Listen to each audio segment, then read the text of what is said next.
Here's what I want to do today. I want you, as we dive into this message, I have two stories I'm going to tell, both in the life of Jesus and his disciples, or one with Jesus and his disciples and one with Jesus himself. I want you to know this as we start today. How many of you have ever, by a show of hands, we're going to really embarrass you today. There's nothing embarrassing about it. How many of you have ever been to a therapist? I have. I've worn a couple out. Yeah, you've been to a therapist. You went once. I went once and I didn't think you were talking about it. No, I went twice. Well, brother, this message is for you.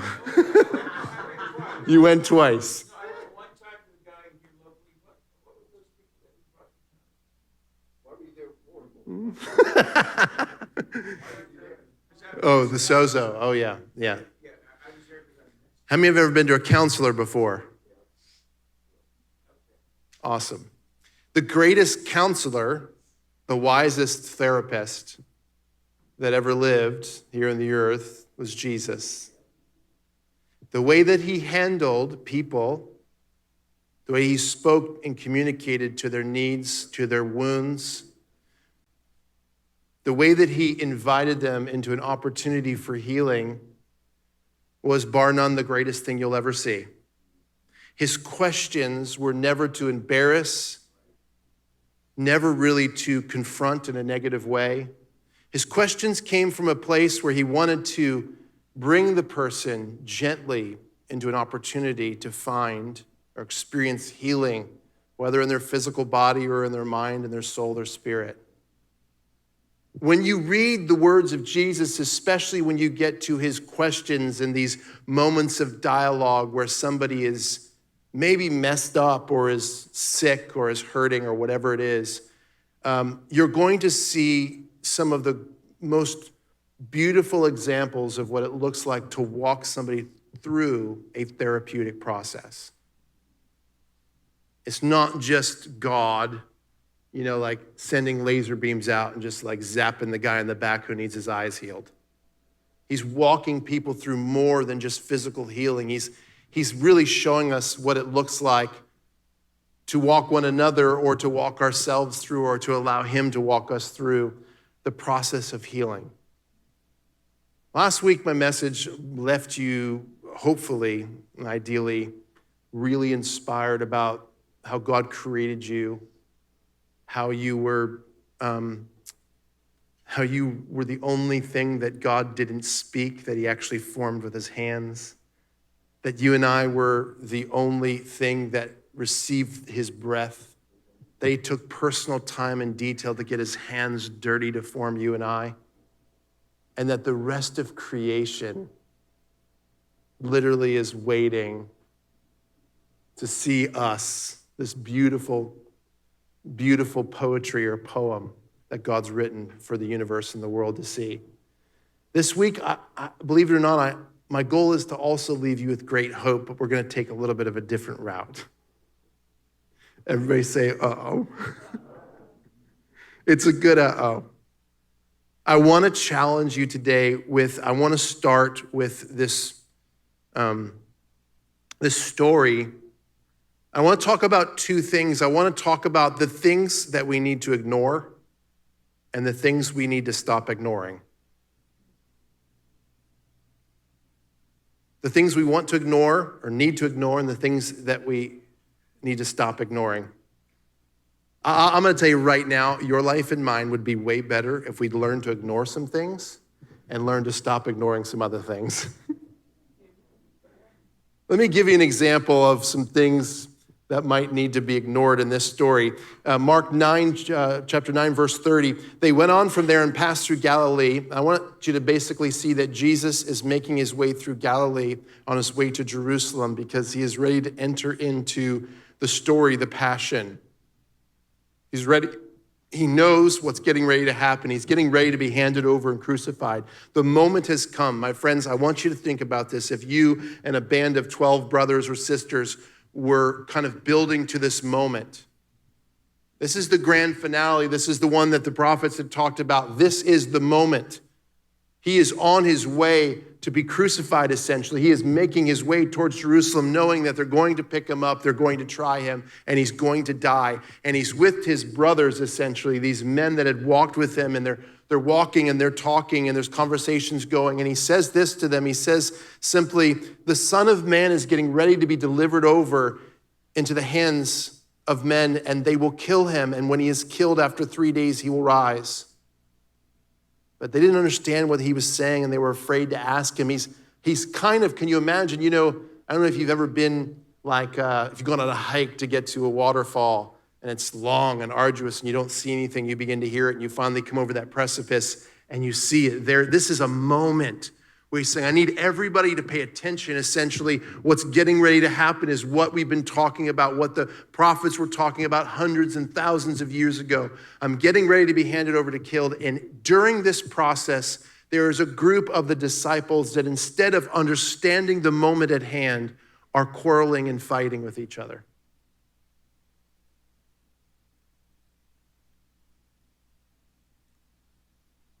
Why? How do we know this? Because this is told in Matthew, it's told in Luke. There's a bunch of different versions of it. I'm going to kind of combine them all together to paint a picture, but I'm using Mark. And it says, and they came to Capernaum. And when he was in the house, he asked them, hey, what were you discussing on the way? Jesus is walking. He has this moment. He says, guys, listen to me. This is the moment. I'm getting ready to be handed over. He knows what's going on behind him. You got some bozos that of all things are fighting with each other over who's the greatest amongst them. It would be bad enough to be doing this as Jesus' disciples. You think they would have learned a little bit of humility. He approached every situation with such humility and grace and kindness. Had they learned nothing? But to be doing this, when an opportunity to enter into a moment, to be doing this in the middle of him saying, guys, here it is. I'm getting ready to be handed over. And you are distracted, busy quarreling and fighting with each other when the moment is at hand? Is anybody reading between the lines? When an opportunity in a moment, when something is getting ready to happen, where eternity and time and history will be forever changed, the death, burial, and resurrection of Jesus is impending. It is around the corner, and you're going to be distracted with fighting amongst each other, trying to figure out who's the greatest, who's the rightest, who's the smartest, who's got it down the best.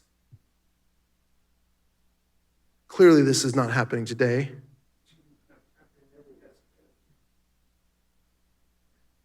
I want to tell you that there are some things that you and I need to ignore. There are some distractions that we easily enter into that we need to learn to ignore because they will pull us away from the moments, the life-changing, life-altering moments that God has in front of us, the conversations we should be having that we're not having because we're too distracted with our time, with our emotions, with basically, essentially, Facebook and Instagram and all this stuff has become a place to decide who's the greatest amongst us.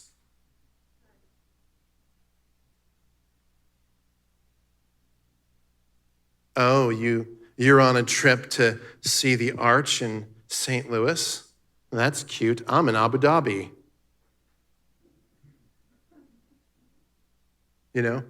Or God forbid, a political discussion breaks out and every single one of us are an expert. We can't all be right.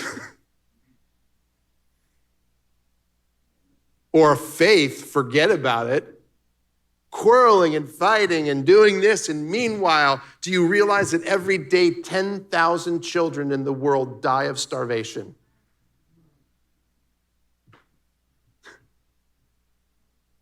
There's a lot of hubbub about the verdict of Kyle Rittenhouse It literally, everybody's like, yay, or this is tragic.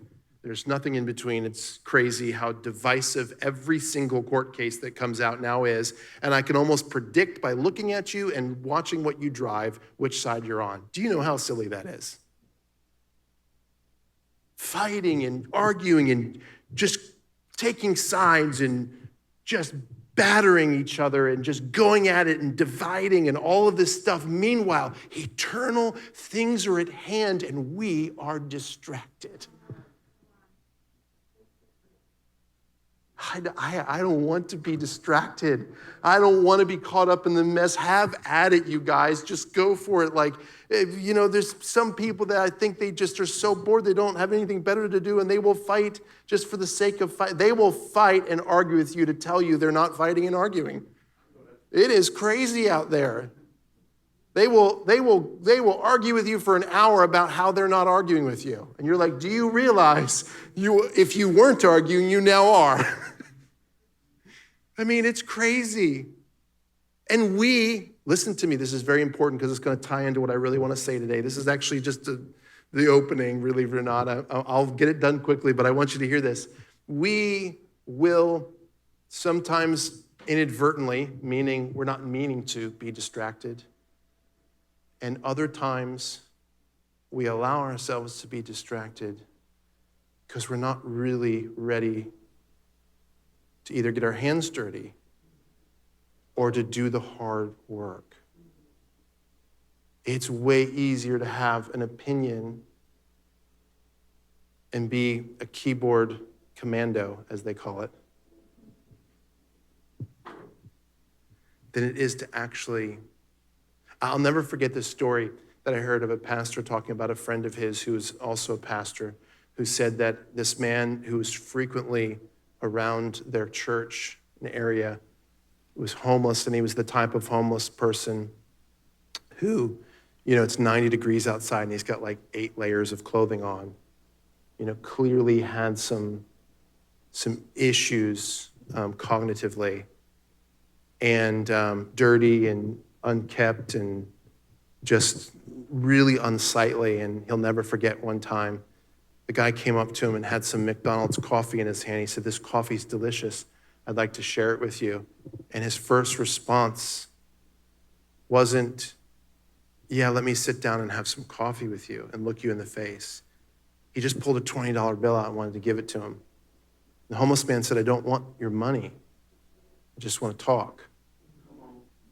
See, we'll throw something, we'll throw an opinion, we'll throw money. If you want to throw money at us, that's great. But if we'll just throw some, because it deals with it without us having to actually deal with it.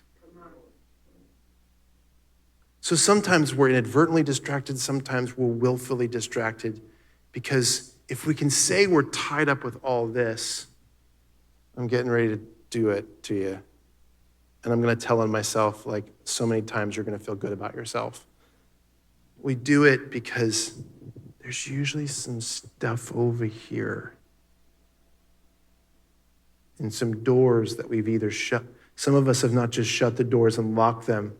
We've sheetrocked over them, got rid of the handle, and acted like the door never existed. The door never existed. There's some stuff we actually don't want to deal with. And so we will become busy for the sake of being busy, to not give us time and space to actually go to the places we need to go. I want to tell you this today. I feel very, very passionate about this today. Nothing is worse than finding yourself going through a season of your life where everybody who maybe once at a time was scared to tell you the truth about yourself are no longer scared, and all at once they decide to tell you how they are, how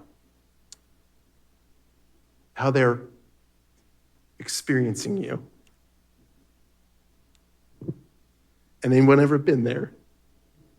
Where you're like, okay, I heard it from her, and now I'm hearing it from him, and now my kid's telling me this. I cannot deal with this right now. The good news is for you and me, every one of us has blind spots. You find me a car, I don't care, even the Teslas with the cameras that shoot out the side, they still have blind spots. You can't just change lanes without looking. No matter the vehicle or the human being that is here, no matter how good you are or I am, no matter how hard we try to live a moral, righteous life, you and I have blind spots. It is built into us from childhood, from experience, from just the way we're wired. We have blind spots. We have things that other people can clearly see, but because of where we're sitting, we can't see about ourselves. And I will tell you this, the most painful thing to ever experience in your life, I think maybe worse than death itself, is having to deal with those blind spots that are very hard for you to see, but everyone else is pretty obvious to them.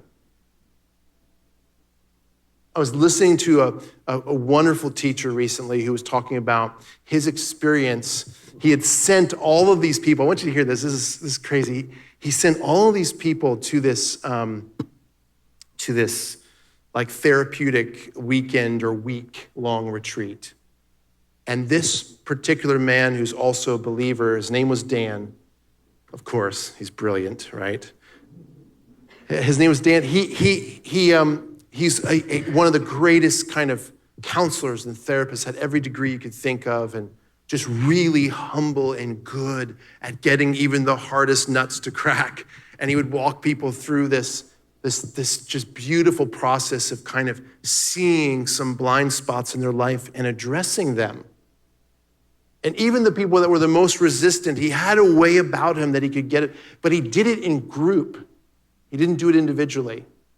He used the power of the love and affection and camaraderie of the group to actually begin to address these blind spots in people's lives. And this particular author and speaker that I was listening to talk about his experience, he said, I had sent so many people to this guy for weekends and they came back totally changed, but I never went myself. He said, I finally went. He said, actually, he goes, he had one in Napa, California. And I thought to myself, if I'm going to go to a retreat to work on my stuff, it might as well be in Napa. That's what he said. And so he went to this retreat and he's in a room. This one was huge. It was 40 people doing a group session. That's a big group session. 40 people. And over the course of a week, 10, 12 hours a day, this guy is walking people as a group, but yet individually within the group setting through the process of kind of beginning to discover some things about themselves they never knew. And then also giving them the tools to begin to heal and to move on and to kind of, like, you all flew out here for a week to sit in a room with 40 people you don't know for 10 or 12 hours. Clearly, all of you in here think there's something you need to work on.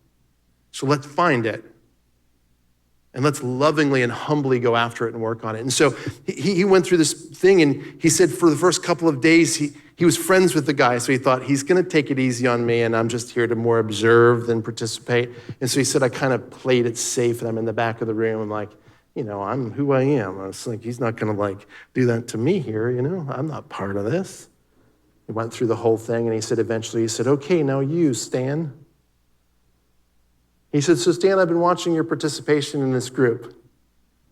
Here's some observations I have. Now, I want to tell you that these are my observations. It doesn't mean they're true. Come on. It doesn't mean that they're accurate, but it's my observations about how you're participating in the room. And so he gave them to him.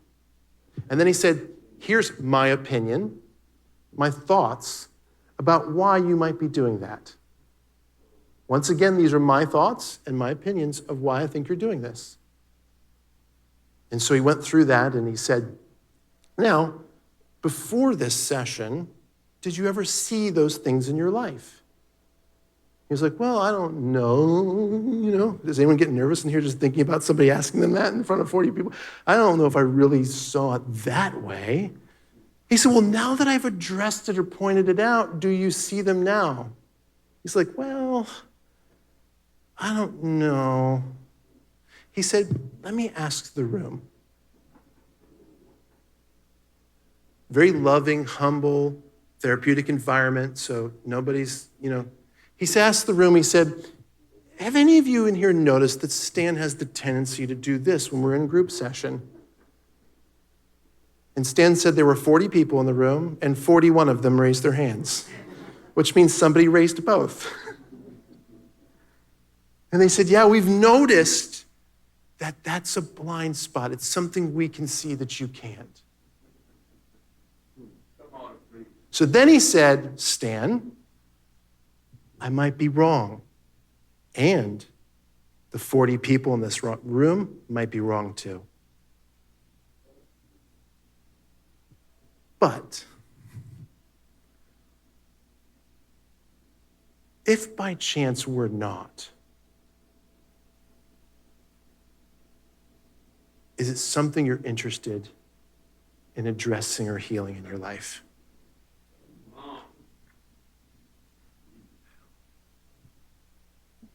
In that moment, he said, I paid for this? It's like a colonoscopy. I'm paying for this? It's a colonoscopy for the soul. I paid for you to put me in this kind of discomfort? I want to tell you a story before I finish that one. It's the story of Jesus. Keep that in your mind. Jesus, it's up there. You can trust me and read it yourself. Jesus goes to the pool of Bethesda near the sheep gate. And this is a place that mythologically or historically, we're not sure which one, because it doesn't really sound like a loving God. But they were under the impression that once a year, an angel would come down from heaven and stir the waters of the pool of Bethesda, and the first one that could make it into the waters would be healed of their ailment. Not the second one, not the third one, not the top 5, the first one. Only one. And the angel of the Lord would come once a year, and it wasn't the same time of the year, so they couldn't predict it. So the loved ones of these family members would drag their loved one who is blind or lame or whatever it was in their life, deaf. They would drag them every morning at the same time. They would take them to the pool of Bethesda, and they would lay them by the pool, and they would simply say, we'll be back at 6:00 tonight to pick you up. I mean, what a great gift for a family member to do that week after week after week. It also kind of feels like the story I told earlier about the homeless man. But they would take these people, and there was a particular man that Jesus approached, and I want you to think about this, because when Jesus approached him, he asked him, he said, how long have you been here, sir? And he says, I've been here for 38 years, which means 38 times the angel of the Lord came and stirred the water according to this, this reference, and he missed it every time. Listen to me, church, listen to me. I love you, and I love you, and I love you, and I love you, and I know this is hard to hear, but if I have to hear it, you have to hear it, and I've been hearing it a lot. There are some things in our life that we have accommodated and that we have refused to deal with internally, that we have kept along and around for decades. And Jesus approaches this man, and I want you to see the therapist here, the therapist Jesus for a moment. He says to the man, how long have you been here? He said, I've been here for 38 years. And the question Jesus asks him in this moment is the title of my message, and it is the question that I feel like God is asking me and God is asking you. And it's very clear, but when you hear it from the voice and the words of the most humble, loving, caring, kind, gentle Jesus, I want you to hear these words. He looks at the man and he says, after 38 years, do you actually want to be well? Do you want to be well?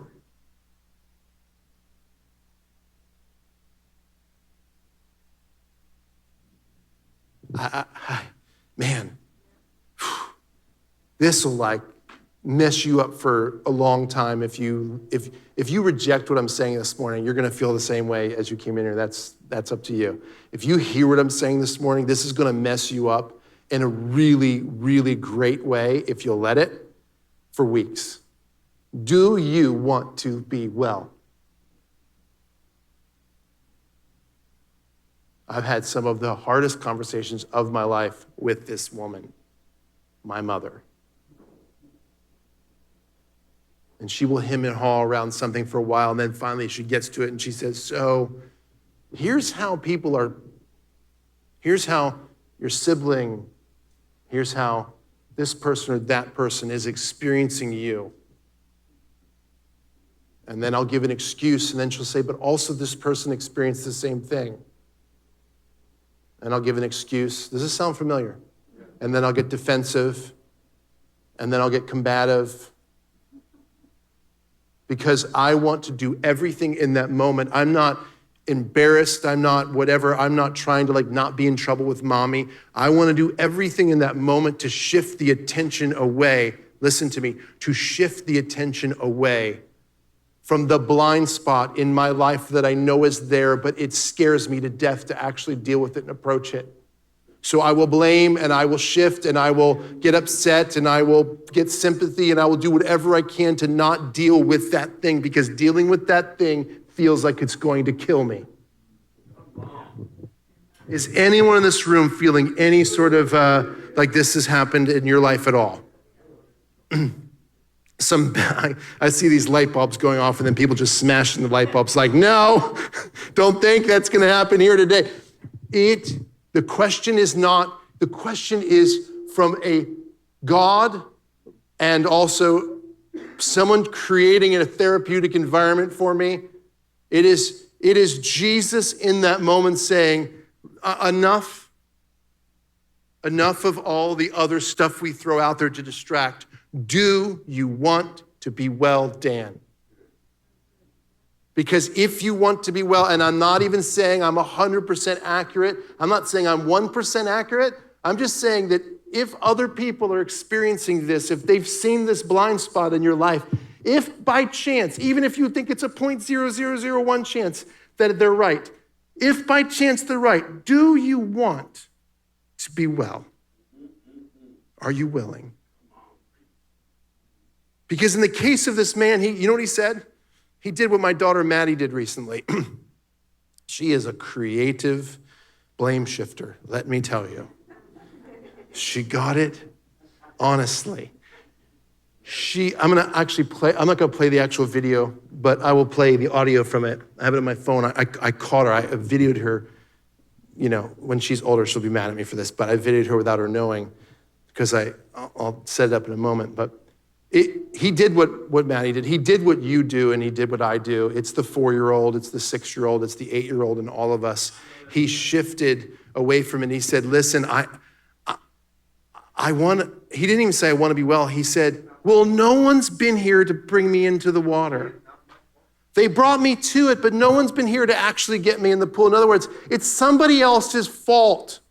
I would be well if somebody else would do their job. Do you feel the tantrum in that? Do you feel the connection can we be real with each other? Listen to me, you're not going to hear this in any church in this city. Do you hear me? Because this is not a raise a huge offering and come back next week, even though every one of you are going to, or I'll hunt you down, all right? You're going to bring friends. But this will change your life. And if your loved ones were here right now with bated breath, they would probably be looking at your face saying, please hear him. People that love you the most, if they were here today, would be looking at your face saying, I hope they're hearing this preacher. I don't like that preacher, but what he's saying today, I hope my dad, my sister, my mom, my son, myself is hearing. He shifts it away. He said, if somebody else would have been here, let me check the time because I want to land this plane. If somebody else would have been here, I would have been well. And Jesus, in such a beautiful way, says, get up and walk. You know what he's saying? He's saying this entire time for 38 years, you waited for somebody else to do the getting well for you, but you had the agency inside of you to be well, and you didn't even know it. Come on, church. This is a good news. Or we could just go on the rest of our lives blaming somebody else and not be well and have broken relationships and people that fall off and don't want to be around us and not reaching our potential on the job and not reaching really what God's created us and called us. We can just continue that cycle. Or we can realize, wait, I don't have to sit by this pool sick, blaming somebody else the rest of my life. I can get up and walk and fulfill the destiny that is inside of me. Maddie recently, I'm gonna land that plane, but Maddie recently, she, sometimes at home on the screen, I will let her go to YouTube, and she likes to watch these groups, Collins Key, and if you want, it's the dumbest thing you've ever seen in your life. But anyways, and another one is Mr. Beast. Has anyone seen the Mr. Beast videos? They do things like video themselves eating like $100,000 pizza that has like gold flakes on it and stuff like that. And I'm not kidding you, these kids, they love it. They give away money for like, we're gonna give $1 million away. They're multimillionaires. We're gonna give $1 million away to the last person to take their hand off of this car. And they'll go like a week with people with their hand on a car, and then or give them, it's crazy. So these kids, they watch these videos and they're all clean. There's nothing bad about them. But recently she said, I wanna watch this other thing.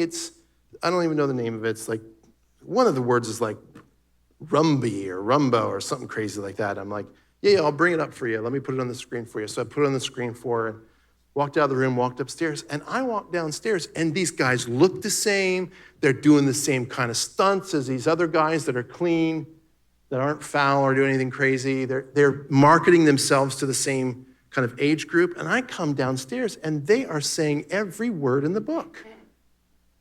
And my 6, she's 7 today. Happy birthday, Maddie. My 7-year-old is on the couch, jumping up and down, lapping it up, as my dad would say. We used to call my dad the cuss magnet back in the day because a movie could have one cuss word in it and he would walk in right when it was said. And my mom would be there like saying, I swear, there's only one of them. My dad's like, you people just watch filth around here. Your minds. And so Maddie is just lapping up. I come downstairs and she's just like, and they're saying F word and calling each other a D-head and all sorts of stuff here. And Maddie's just watching and thinking it's just wonderful. And I'm like, oh, no. I almost smashed my own TV. No. So I shut it off. And you know what she said? I know she's gonna kill me one day. It's all right. Actually, she likes attention. Yeah. See if maybe the Lord's saying, don't play it, Dan.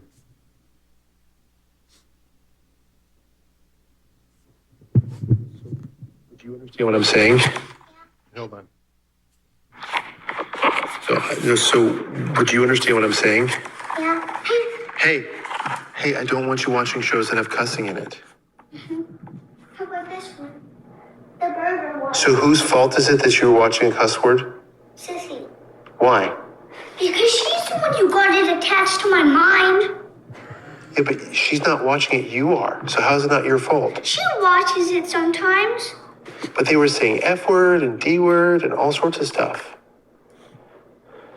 They were saying the B word too. Yeah. The F word. Do you think you should be watching something that has that in it? No, it's Sissy. It's her fault. She's the one who got it all attached to my mind, and now I can't stop thinking about it. So she attached this show to your mind, and it's her fault. Okay, but can you unattach it and decide that you're not going to watch something that has cuss words in it? Yes. Listen. And Okay. ever again? But some of them don't have cuss words. Fine, all of them have cuss words. I thought so. She said, well, some of them don't have cuss words. And she went, fine, all of them have cuss words. Now, we've been trained that the worst thing to do is admit that we've done something wrong because we get shamed, feel like we're horrible people, we get all sorts of stuff. I understand why we do that. Part of it's human nature, part of it's training and learning. I can't get into all that at 11:08. But I will tell you that She's 6, 7 today. And some of us are 60 or 70 and we're still doing it. That's right.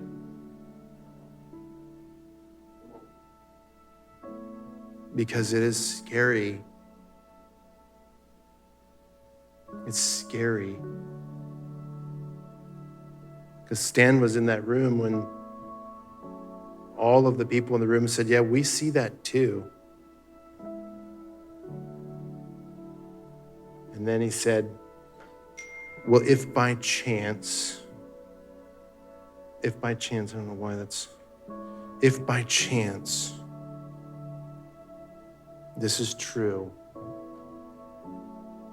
that this is a blind spot, is it something you're interested in healing from? In other words, do you want to be well?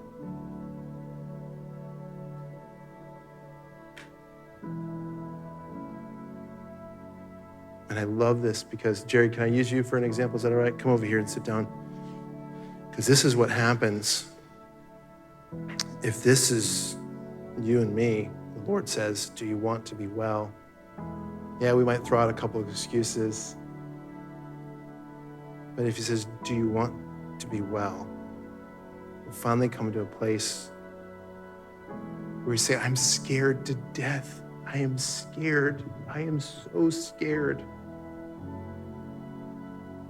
of taking that sheetrock off and showing everyone there was a door there that I covered over.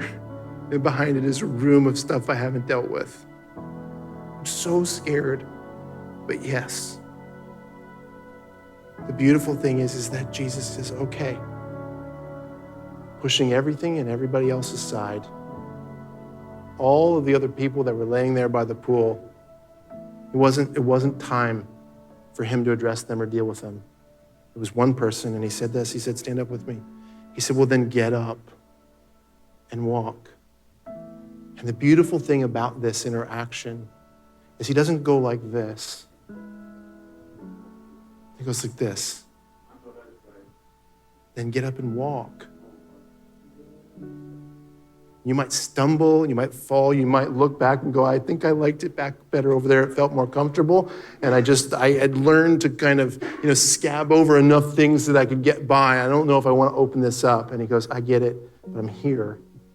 And you have, between me and you have everything you need to walk. Thank you.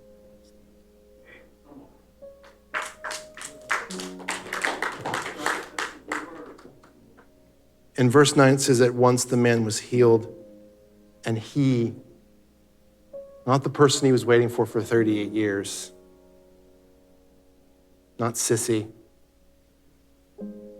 not your spouse or your ex or your child or your mom or your dad, he took it upon himself. He took up his bed and he walked. The holiday season is probably the season where you and I are around people that we don't spend a ton of time around. And frequently things come up about them and about us that for decades have annoyed, have bothered them. Why do you always have to?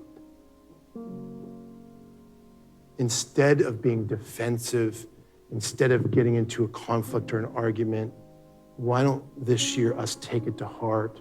We don't have to have a therapy session around the turkey table. But why don't we leave that and go, you know what? This will be the last Thanksgiving or Christmas that I leave those rooms boarded up in my life. I want to be healed. It's not too late. You're not too old, you're not too far gone. Deal with it. Do not go to the grave. Listen to me, do not go to the grave saying, I was never willing to touch that. I have watched people die, but a person in our family who literally passed away because they could not and would not confront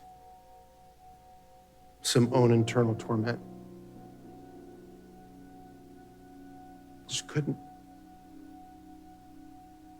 The cause of death, nobody knows. Just literally lost the will to live because they would rather no longer live than to deal with these things. I know it's serious. I know it's scary. I get it. I get internal angst that all of us feel when we think about those things. I get it, but there are people and there are professionals and there is God more than anything else, and there are people who love you. There is so many resources and opportunities that will fit what you're experiencing and what you're going through. There are books, there are training courses, there are there's so many things that you and I have at our fingertips that generations before us didn't, that we can get and find healing and wholeness.